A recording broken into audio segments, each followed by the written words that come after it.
अपनी बुद्धि से सबको हरा दो।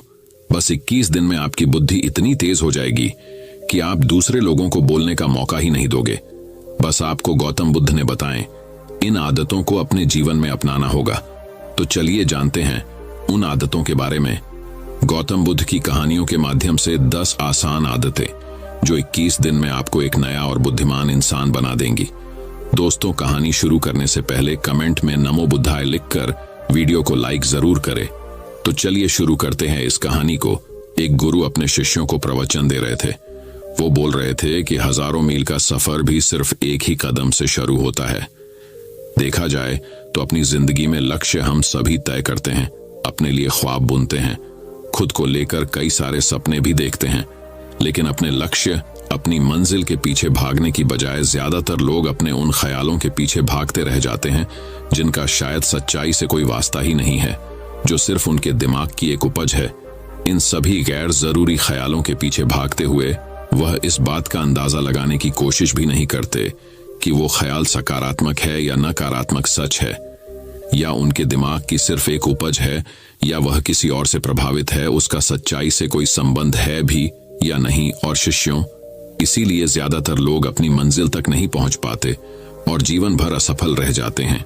गुरु यह सब बोल ही रहे थे कि तभी एक शिष्य खड़ा होता है और गुरु से कहता है, गुरुदेव, आपने ये तो बता दिया कि ज्यादातर लोग असफल क्यों होते हैं, लेकिन क्या आप हमें यह बता सकते हैं कि हम सफल कैसे हो सकते हैं?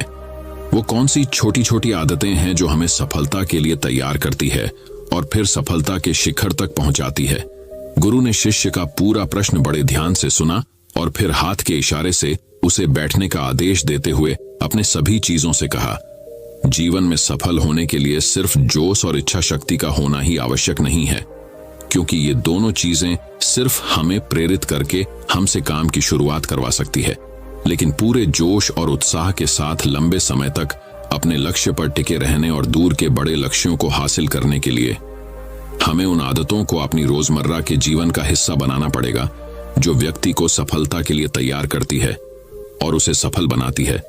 तो आज मैं आपको 10 ऐसी आसान आदतों के बारे में बताऊंगा जिनको अगर आपने अपने जीवन का हिस्सा बना लिया तो सिर्फ 30 दिनों में आप अंदर से एक बिल्कुल ही अलग इंसान बन जाएंगे और खुद के भीतर एक गजब की सकारात्मक ऊर्जा और जो उसको महसूस करेंगे, जो आपको सफलता के शिखर तक पहुंचाएगी। तो उन सफल आदतों की श्रेणी में पहली आदत है, अपने दिन की शुरुआत धन्यवाद के भाव के साथ करेंगे। सुबह जैसे ही आपकी आंख खुले तो कुछ भी सोचने से पहले, कुछ भी करने से पहले, बिस्तर से उठने से पहले अपने दोनों हाथों को जोड़कर आसमान की तरफ देखते हुए, जिसकी शक्ति पर आप विश्वास करते हैं, उसका आह्वान करते हुए उन 3-4 चीजों को याद कीजिए जिसके लिए आप ईश्वर की उन 3-4 लोगों, चीजों या घटनाओं के लिए ईश्वर का आभार व्यक्त कीजिए, जिनकी वजह से आपके जीवन में बेहतरी आई है, आप ज्यादा खुशहाल और समृद्ध हुए हैं। ज्यादातर मौकों पर हमारे जीवन में, हमारे घरों में, हमारे परिवारों में, हमारे आसपास के माहौल में एक ही वो इंसान होता है जो हमारे सबसे ज्यादा दुख हो और परेशानियों का कारण होता है, लेकिन हमारे आसपास 99% लोग अच्छे होते हैं। हमारे जिंदगी में 99% चीजें बहुत अच्छी है, लेकिन अगर हम बुरे इंसान पर, बुरी घटनाओं पे, बुरी परिस्थितियों पे, बुरे परिणामों पर ध्यान देंगे तो फिर पूरा दिन हमें उस तरह की चीजें और मिलेंगी। लेकिन अगर हम शुक्रगुजार हैं अपने जीवन की 99% अच्छी चीजों के लिए, तो फिर हमारे पास और अच्छा चलकर जरूर आएगा। ये जो आभार व्यक्त करने की आदत है, ये हमारी मानसिकता को सुबह सुबह ही बदल कर रख देती है और सकारात्मक तरीके से अपने दिन की शुरुआत करने में मदद करती है।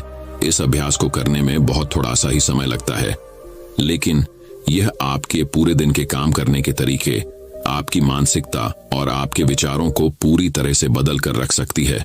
सफल आदतों की श्रेणी में दूसरी आदत है, आपको हर दिन व्यायाम जरूर करना चाहिए। आप चाहे दौड़ लगाए, कसरत करें, योगासन करें या फिर प्राणायाम, लेकिन आपको हर सुबह कोई ना कोई ऐसी क्रिया जरूर करनी है जिसमें आपके शरीर को मेहनत करनी पड़े, उसे पसीना बहाना पड़े। यह इंसानी शरीर बना ही मेहनत करने के लिए है। इसे हर समय आराम देने से यह निष्क्रिय, कमजोर और रोगग्रस्त हो जाता है। व्यायाम करना न सिर्फ आपके शरीर को फायदा पहुंचाता है, बल्कि ये आपके दिमाग और आपके मानसिक क्षमताओं को बढ़ाने में भी कमाल करता है। रोज व्यायाम करने से आपका शरीर और मन मजबूत होता है। आपके अंदर एक अलग ही आत्मविश्वास और तेज का जन्म होता है जो आपकी सफलता की राह में आपके सहायक बनते हैं। सफल आदतों की श्रेणी में तीसरी आदत है, लक्ष्य निर्धारित करो और अपने दिन को योजना के अनुसार चलाओ। रात में सोने से पहले ही अगले दिन के 3 सबसे महत्वपूर्ण कामों को निश्चित कर लो और उन्हें लिख लो। फिर उसी के अनुसार अपने पूरे दिन की योजना बनाओ और उस पर अमल करो। अगर कोई व्यक्ति योजना बनाकर अपने दिन की शुरुआत नहीं करता और कोई सभी काम कभी भी करता है, तो ऐसा व्यक्ति कभी भी अपने पूरे दिन का सदुपयोग नहीं कर सकता। हालांकि ज्यादातर लोगों को पता होता है तो उनके लिए कौन सा काम महत्वपूर्ण है और कल उन्हें कौन सा काम करना चाहिए, लेकिन फिर भी वो लोग उस काम को पूरा नहीं कर पाते और उसे टालते रहते हैं।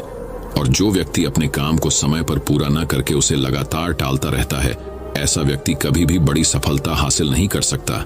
ज्यादातर लोगों का अपने काम को समय पर पूरा ना करना और उसे लगातार कल पर टालते रहने का सबसे बड़ा कारण है उनके अंदर आत्म अनुशासन का ना होना। क्योंकि जो व्यक्ति आत्मा अनुशासित हैं, वो अपना हर काम समय पर पूरा करता है। सफल आदतों की श्रेणी में चौथी आदत है, आपको हर दिन कुछ ना कुछ नया सीखना चाहिए या फिर कुछ ना कुछ नया पढ़ना चाहिए।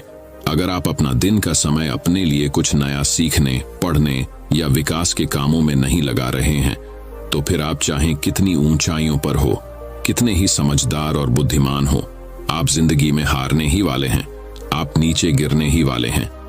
किसी बुद्धिमान व्यक्ति ने कहा है कि सीखना कभी बंद नहीं होना चाहिए, क्योंकि लगातार अभ्यास से ही व्यक्ति महान ऊंचाइयों को हासिल कर सकता है। सीखने का कोई भी तरीका हो सकता है, जैसे अच्छी किताबें पढ़ना, अपने क्षेत्र के सबसे सफल लोगों की बातें सुनना, रोज अपने काम का अभ्यास करना इत्यादि। अगर आपको दुनिया के 1% सफल लोगों में शामिल होना है, तो लगातार सीखते रहने की आदत को अपने जीवन का अभिन्न हिस्सा बनाना ही पड़ेगा। सफल आदतों की श्रेणी में 5वीं आदत है, कम खाओ और अच्छा खाओ। यहां अच्छा खाने से मतलब है संतुलित आहार, यानी ऐसा भोजन जो पोषक तत्वों से भरपूर हो और आपके शरीर को कोई नुकसान न पहुंचाए। देखा जाए तो भोजन हमारे शरीर के लिए औषधि है। भोजन शरीर के लिए सब कुछ है, क्योंकि शरीर को औषधि तो हम कभी कभार ही देते हैं, लेकिन इसे भोजन हर दिन देते हैं, तो हमारा शरीर कैसा होगा, ये हमारे भोजन की गुणवत्ता और उसकी मात्रा पर निर्भर करता है। क्योंकि शरीर को चलाने वाले सारे पोषक तत्व भोजन से ही मिलते हैं। इसीलिए कोई ऐसा भोजन मत करो जिसमें कोई पोषक तत्व ही ना हो और जिसे पचाना हमारे शरीर के लिए बोझ बन जाए। ज्यादा तला भुना और बासी भोजन मत खाओ। 3 सफेद झरों से जितना हो सके उतनी दूरी बना लो। पहला सफेद जहर है चीनी, दूसरा सफेद जहर है नमक और तीसरा सफेद जहर है मैदा। चीनी और मैदा से तो हमारे शरीर को कोई भी पोषक तत्व नहीं मिलता और इन्हें पचाना भी शरीर के लिए बहुत मुश्किल होता है। इसलिए इनका सेवन कम से कम करो। भोजन मन भरने के लिए नहीं, पेट भरने के लिए करो। जब भूख लगी तभी भोजन करो और हमेशा अपनी भूख से थोड़ा सा कम खाओ। रात में जितना जल्दी हो सके उतना जल्दी भोजन करने का प्रयास करो। अपने आहार में जीवित भोजन जैसे फल, हरी सब्जियां, साबुत अनाज, सूखे मेवे भी इत्यादि का सेवन जरूर करो। सुबह उठते ही खाली पेट पानी पियो। भोजन करने से पहले पानी पियो, लेकिन भोजन करने के तुरंत बाद पानी कभी मत पियो। भोजन हमेशा शांतचित्त और प्रसन्न मन के साथ करो और भोजन ग्रहण करते समय उसका पूरा आनंद लो। हम जैसा अपने शरीर को भोजन देते हैं, यह उसी के अनुसार काम करने लगता है। इसीलिए अपने भोजन और उसकी गुणवत्ता का ध्यान रखो। सफल आदतों की श्रेणी में 6ठी आदत है, उनके साथ हर दिन थोड़ा सा समय बिताओ जो आपसे सच्चा प्रेम करते हैं, आपकी परवाह करते हैं, जैसे आपके माता पिता, भाई बहन या फिर आपके सच्चे मित्र। ये एक आदत आपके परिवार में खुशी और शांति लाती है। परिवारजनों के बीच प्रेम और एकता बढ़ती है, जिससे आप ज्यादा खुश और शांत रहने लगते हैं। पारिवारिक तनाव कम होने की वजह से अपने जरूरी कामों पर ज्यादा ध्यान दे पाते हैं और ज्यादा अच्छे परिणाम हासिल कर पाते हैं। सफल आदतों की श्रेणी में 7वीं आदत है, हर दिन थोड़ा सा समय खुद के लिए भी निकाले और इस थोड़े से समय में आपके साथ कोई और नहीं होना चाहिए।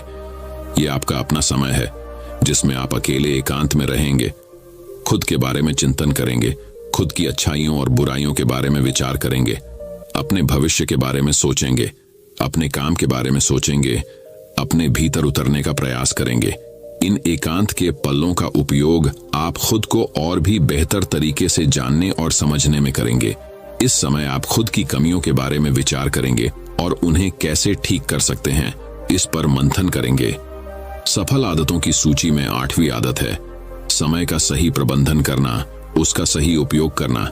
जिंदगी दिनों, महीनों और सालों में गिनी जाती है, तो जिसने अपना दिन संभालना सीख लिया उसका महीना संभल जाएगा, और जिसने अपने महीने संभालने सीख लिए उसके साल संभल जाएंगे, और जिसके साल संभल गए उसकी पूरी जिंदगी संभल जाएगी। इसीलिए अपने दिन को सही तरीके से संभालना सीख लो। जो सबसे महत्वपूर्ण काम है उन्हें सबसे पहले खत्म करो। जिंदगी के किसी भी क्षेत्र में देख लो, घंटे तो सबके पास 24 ही होते हैं, लेकिन इन्हीं 24 घंटों में कुछ लोग कमाल कर जाते हैं। अपने एक हैं जीवन में ना जाने कितने सारे काम कर जाते हैं, लेकिन दूसरी तरफ ज्यादातर लोग छोटे छोटे कामों में ही उलझे रह जाते हैं और जीवन भर यही कहते रहते हैं कि इस काम के लिए समय नहीं है, उस काम के लिए समय नहीं है। तो आखिर समस्या कहाँ है? समस्या है अपने समय का सही प्रबंधन न कर पाना। सफल आदतों की श्रेणी में 9वीं आदत है रात में जल्दी सोएं और सुबह जल्दी उठे।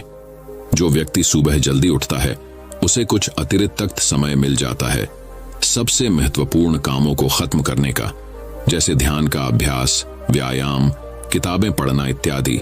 सुबह जल्दी उठकर ध्यान का अभ्यास करने से दिन भर मन शांत और प्रसन्न रहता है।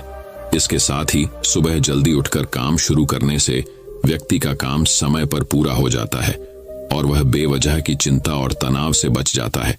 सुबह जल्दी उठकर काम खत्म करने से व्यक्ति के अंदर एक ऐसा अनुशासन जन्म लेता है जो उसे सफलता के शिखर तक पहुंचा सकता है। सफल आदतों की श्रेणी में 10वीं आदत है वीर्यनाश, धूम्रपान और मदिरापान से बचे। ये तीनों ही काम ऐसी बुरी लत है जो निश्चित रूप से आपको पीछे ले जाने वाली है। ये तीनों ही काम आपके मानसिक और शारीरिक स्वास्थ्य के लिए बहुत ही हानिकारक है। वीर्यनाश आपके तेज और कांति को खत्म करता है और साथ ही आपको शारीरिक व मानसिक रूप से कमजोर बनाता है। हालांकि इन तीनों ही चीजों को छोड़ना आसान नहीं होता, लेकिन अगर आप चाहे तो मजबूत इरादे और दृढ़ इच्छा शक्ति के बल पर इन्हें छोड़ सकते हैं, इनसे निजात पा सकते हैं। इतना कहने के बाद गुरु ने अपना प्रवचन समाप्त कर दिया और वह मौन हो गए। यह देखते ही सभी चीजें समझ गए कि अब यहां से जाने का समय हो चुका है। उन सब ने इस जानकारी के लिए गुरु का धन्यवाद किया और वहां से चले गए। तो दोस्तों, उम्मीद करता हूं आपको इस कहानी से एक अच्छी सीख मिली होगी। ये कहानी आपको कैसी लगी हमें कमेंट बॉक्स में कमेंट करके जरूर बताएं। अब चलिए दोस्तों, जानते हैं कि अपने बुद्धि को सबसे तेज और धारदार कैसे बनाएं। तो चलिए हमारे दूसरे कहानी की शुरुआत करते हैं। दूसरी कहानी बुद्धिमानी से जुड़ी गौतम बुद्ध की कहानी। एक गांव में एक लड़का था जिसका दिमाग बहुत तेज था। उसकी यह खासियत थी कि वह किसी भी चीज को बहुत ही आसानी और कम समय में सीख लेता था, जबकि उसी चीज को सीखने और समझने के लिए अन्य लोगों को काफी समय लग जाता था।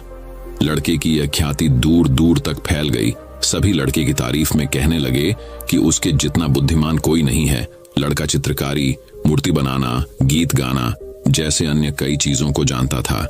अपनी प्रसिद्धि को बढ़ाने के लिए वह अन्य काम और चीजों को भी सीखने लगा। इस तरह से उसे अपनी बुद्धिमत्ता पर अहंकार हो गया, क्योंकि वह साधारण व्यक्ति होकर कई असाधारण काम भी आसानी से करने लगा था। एक दिन लड़के का सामना भगवान गौतम बुद्ध से हुआ। लड़के को खुद पर खूब अहंकार था और इस कारण उसे किसी से ईर्ष्या नहीं होती थी, क्योंकि वह खुद को ही श्रेष्ठ समझता था। लेकिन पहली बार उसे गौतम बुद्ध को देख ईर्ष्या हुई और वह अपनी तुलना बुद्ध के साथ करने लगता है। वह देखता है कि बुद्ध के पास भिक्षा मांगने के लिए एक कटोरा है और उसके पास अपार धन। बुद्ध ने साधारण वस्त्र धारण किए थे और उसके वस्त्र कीमती थे। बुद्ध नंगे पैर थे और वह नंगे पांव जमीन पर पैर भी नहीं रखता था। इस तरह से लड़का एक नहीं बल्कि कई चीजों से गौतम बुद्ध के साथ अपनी तुलना करने लगा। हर चीज से तुलना करने के बाद वह मन ही मन सोचता है कि आखिर मैं इस भिक्षु के साथ अपनी तुलना क्यों कर रहा हूं, जबकि इसका और मेरा जीवन बिल्कुल अलग है। वहां मौजूद सभी लोग गौतम बुद्ध का सम्मान कर रहे थे। लड़का सोचने लगा कि आखिर इनमें ऐसा क्या है जो मुझ में नहीं है, जिस कारण मेरे भीतर इनके प्रति ईर्ष्या पैदा हो गई। अपने मन में चल रही जिज्ञासा को शांत करने के लिए वह बुद्ध के पास जाता है। तो आखिर वास्तव में कौन है बुद्धिमान? बुद्ध के पास जाकर वह कहता है, मैं इस गांव का सबसे बुद्धिमान व्यक्ति हूं और आप अपने आसपास जो भी देख रहे हैं मैं वह सब करना जानता हूं। मैं किसी भी कार्य को बहुत कम समय में सीख लेता हूं, इसलिए सभी लोग मेरा सम्मान करते हैं। लेकिन फिर भी आपको देख मेरे भीतर ईर्ष्या पैदा हो गई, इसलिए मैं जानना चाहता हूं कि आपकी उपलब्धि क्या है। सभी आपको इतना आदर सम्मान क्यों दे रहे हैं? लड़के के सवाल का जवाब देते हुए बुद्ध कहते हैं, मेरी कोई उपलब्धि नहीं है, लेकिन तुम कह सकते हो कि मेरी यही एक उपलब्धि है। बुद्ध लड़के से पूछते हैं, क्या तुम्हें निंदा अच्छी लगती है? लड़का कहता है कि भला किसे निंदा अच्छी लग सकती है? बुद्ध कहते हैं कि जो तुम्हें अच्छा और बुरा लगता है मैं इनसे भी ऊपर हूं। मुझे ना निंदा सताती है और ना अपनी प्रशंसा से प्रसन्न होता हूं। यही अंतर है तुम में और मुझ में। बुद्ध कहते हैं, तुमने सैकड़ों काम सीखे लेकिन सबसे जरूरी काम को सीखना भूल गए। लड़का पूछता है, कौन सा काम? अब इस प्रकार बुद्ध ने दिया बुद्धिमान होने का ज्ञान। बुद्ध कहते हैं कि क्या तुम्हें मन को नियंत्रण करना आता है? ये बात सुनकर लड़का समझ जाता है कि उसे बुद्ध से ईर्ष्या क्यों हुई। बुद्ध कहते हैं, जिसने संपूर्ण जगत जीत लिया लेकिन अपने मन को नहीं जीत पाया, उसने कुछ भी नहीं जीता। वहीं जिसने अपने मन को जीता लेकिन अपना सब कुछ गंवा दिया, फिर भी उसने सब कुछ जीत लिया। बुद्ध की यह बात सुन लड़के का अहंकार टूट गया। उसने बुद्ध से कहा कि क्या आप मुझे अपने मन को जीतना सिखा सकते हैं? बुद्ध कहते हैं, जरूर, लेकिन इसके लिए मैं तुम्हारी सभी उपलब्धियां छीन लूंगा। लड़का कहता है, मैं तैयार हूं। इसके बाद से ही लड़का ध्यान लगाने लगता है, क्योंकि ध्यान से ही मन को वश में किया जा सकता है। तो दोस्तों, अब चलिए बढ़ते हैं हमारे तीसरी कहानी की तरफ। तीसरी कहानी, दिमाग की धार को कैसे तेज करें। लगभग हम सभी लोग जानते हैं और साइंस भी यह सिद्ध कर चुका है कि हम हमारे दिमाग का मैक्सिमम 10% ही यूज कर पाते हैं और इसमें से ज्यादातर हमारा दिमाग बचपन में ही सब कुछ सीखता है और सबसे ज्यादा एक्टिव रहता है, क्योंकि हम हर रोज कुछ न कुछ नया कर रहे होते हैं। रोज पढ़ते हैं, नए नए खेल खेलते हैं और हमेशा एक्टिव रहते हैं। किंतु जैसे जैसे हम बड़े होते हैं, हमारे रोज के कामों में इतने व्यस्त हो जाते हैं कि कुछ नया करने और सीखने का मौका ही नहीं मिलता। लेकिन यदि हम अपने दिमाग को धार देते रहे तो हम दुनिया में जल्दी आगे बढ़ सकते हैं। यह सीखा मैंने इस कहानी से। अफ्रीका में एक पेड़ काटने वाली कंपनी थी जिसमें वहां के लोग पेड़ काटने का काम करते थे, जिसमें जॉन नाम का एक वर्कर था जो पिछले 8 सालों से पेड़ काटने का काम कर रहा था। उसी कंपनी में एक बिल नाम का नया वर्कर लगता है और एक ही साल में उसकी सैलरी बढ़ जाती है और प्रमोशन भी मिल जाता है। ये बात जॉन को पता लगती है तो वह कंपनी के मैनेजर के पास जाता है और कहता है, सर, इस कंपनी में मेरे साथ अन्याय हो रहा है। मैनेजर बोलता है, नहीं जॉन, इस कंपनी को मैं मैनेज करता हूं, ऐसा तो कुछ नहीं है। अगर तुम्हें कोई प्रॉब्लम है तो मुझे बताओ। जॉन बोलता है, सर, मैं पिछले 8 साल से काम कर रहा हूं लेकिन मेरा प्रमोशन नहीं हुआ और सैलरी भी वही है, लेकिन बिल जो कि 1 साल पुराना ही है, उसकी सैलरी बढ़ गई और प्रमोशन भी हो गया, जबकि प्रमोशन तो मेरा होना चाहिए था। इसके बाद मैनेजर बोलता है, देखो, तुम बहुत ईमानदार और मेहनती हो, मैं यह बात मानता हूं, लेकिन कंपनी के नियम के अनुसार जो ज्यादा पेड़ काटता है उसे ज्यादा सैलरी मिलती है और प्रमोशन भी जल्दी होता है। तुम पहले भी रोज 4 पेड़ काटते थे और अब भी 4 पेड़ ही काटते हो, लेकिन वह रोज 8 पेड़ काटता है, इसलिए उसे जल्दी प्रमोशन मिला। तुम भी रोज 8 पेड़ काटो, तुम्हें भी प्रमोशन मिल जाएगा। यह बात सुनकर जॉन लौट जाता है और रोज से ज्यादा मेहनत करता है और ज्यादा देर तक काम करता है। कुछ दिनों के बाद जॉन फिर मैनेजर के पास आता है और बोलता है, सर, मैं अब ज्यादा मेहनत कर रहा हूं और ज्यादा समय तक काम करता हूं, लेकिन फिर भी मैं रोज सिर्फ 5 पेड़ ही कर पाता हूं। बिल रोज 8 पेड़ कैसे काटता है? मैनेजर ने कहा, यह बात तो तुम्हें बिल ही बता पाएगा, तुम बिल से जाकर पूछ लो। अगले दिन जॉन बिना संकोच किए बिल के पास जाता है और पूछता है कि बिल, तुम रोज 8 पेड़ कैसे काट लेते हो? मैं पूरी मेहनत करके भी सिर्फ 4 से 5 पेड़ ही काट पाता हूं। क्या तुम मुझे बता सकते हो कि तुम पेड़ कैसे काटते हो? बिल कहता है, पहले तुम बताओ जॉन की तुम अपनी कुल्हाड़ी को धार कब लगाए थे? जॉन, मैंने पिछले हफ्ते ही धार लगाई थी। बिल कहता है, मैं हर पेड़ काटने के बाद 2 मिनट का समय निकालता हूं और अपनी कुल्हाड़ी को धार देता हूं, और जो पेड़ तुम 2 घंटे में काटते हो वह मैं 1 घंटे में ही काट देता हूं। धार देने वाले 2 मिनट मेरे आने वाले 58 मिनट बचा देते हैं और मैं रोज 8 पेड़ काट लेता हूँ। यह सुनकर जॉन बिल को धन्यवाद देते हुए चला जाता है। सिर्फ ज्यादा समय और ज्यादा मेहनत से कुछ नहीं होने वाला, इसके साथ साथ उसे अपनी कुल्हाड़ी को धार देते रहना पड़ेगा। जब भी वह धार देना बंद कर देगा, उस समय से उसके कार्य पर प्रभाव पड़ना शुरू हो जाएगा। जॉन अपनी कुल्हाड़ी में धार देकर काम शुरू करता है और कुछ ही दिनों में वह भी प्रमोशन ले लेता है। इस कहानी से हमें ये सीख मिलती है कि दोस्तों, हमें हमेशा ही अपनी लाइफ में कुछ न कुछ सीखते रहना चाहिए और अपने दिमाग को धार देना चाहिए, चाहे हमारी उम्र कुछ भी क्यों ना हो। मैंने कुछ दिनों पहले सत्य नाडेला, जो कि माइक्रोसॉफ्ट के सीईओ बने हैं, उनके बारे में पढ़ा था कि वह आज भी नए नए कोर्स ज्वाइन करते रहते हैं और नई नई किताबें पढ़ते हैं। उन्हें आज भी नया सीखने में कोई संकोच नहीं है और शायद इसीलिए वह इतनी बड़ी पोजीशन पर है। सक्सेस वही होते हैं जो समय के साथ बदलते हैं और प्रगतिशील रहते हैं। जिस तरह तालाब का पानी एक जगह स्थित होकर कुछ ही दिनों में सड़कर बदबू देना शुरू कर देता है, लेकिन नदी जो हमेशा बहती रहती है, प्रगतिशील होती है, उसका पानी साफ होता है। उसी तरह से जो लोग नई नई चीजें पढ़कर और सीखकर अपने दिमाग को धार देते हैं, वही दुनिया में आगे बढ़ते हैं। तो दोस्तों, चलिए बढ़ते हैं हमारे चौथी कहानी की तरफ। चौथी कहानी, दोस्तों, बहुत समय पहले की बात है का चंदनपुर नाम का एक राज्य हुआ करता था। चंदनपुर का राजा बड़ा ही दानी और प्रतापी था। उसके राज्य में सब खुशहाल थे, पर राजा एक बात को लेकर बहुत चिंतित रहा करता था कि धर्म व दर्शन पर लोगों के विचारों में सहमति क्यों नहीं बनती। एक बार राजा विभिन्न धर्मों के उपदेशकों को आमंत्रित किया और एक विशाल कक्ष में सभी को एक साथ रहने का प्रबंध करते हुए कहा, अब अगले कुछ दिनों तक सब एक साथ रहेंगे और आपस में विभिन्न धर्मों और दर्शनों पर विचार विमर्श करेंगे, और जब सभी के विचार एक मत हो जाएंगे तो मैं आपको ढेरों उपहार देकर यहां से विदा करूंगा।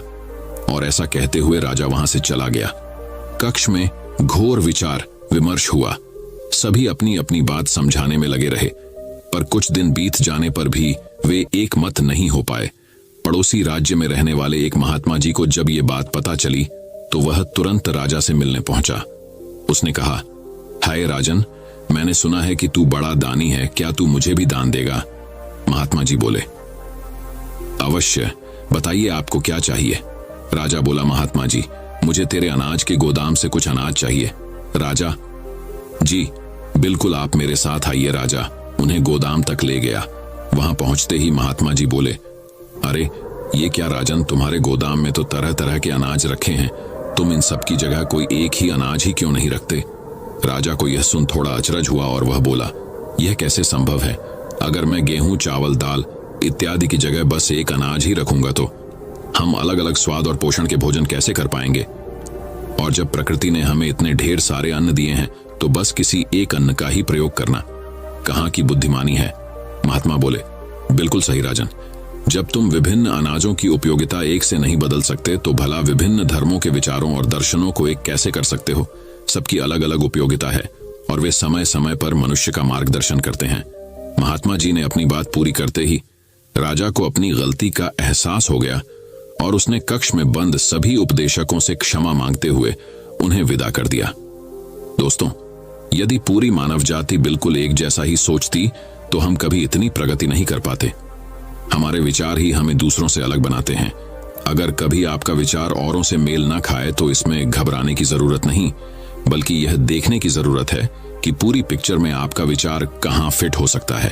और दूसरी तरफ यदि किसी और का विचार अब से मेल ना खाए तो उस पर नाराज होने की बजाय ये समझने का प्रयास करना चाहिए कि उसकी सोच का कहां और कैसे यूज किया जा सकता है। तो अब दोस्तों, चलिए बढ़ते हैं हमारे 5वें कहानी की तरफ। 5वीं कहानी, एक बार की बात है, एक व्यापारी व्यापार करने के लिए विदेश गया हुआ था। वहां उसका कारोबार बहुत अच्छा चल रहा था। वह धन कमाने में इतना व्यस्त हो गया था कि उसे समय का भान ही न रहा। आखिर उसने एक दिन अपने घर लौटने का फैसला कर ही डाला और कमाया हुआ बहुत सारा धन लेकर घर के लिए चल पड़ा। जब घर पहुंचा तो रात हो चुकी थी।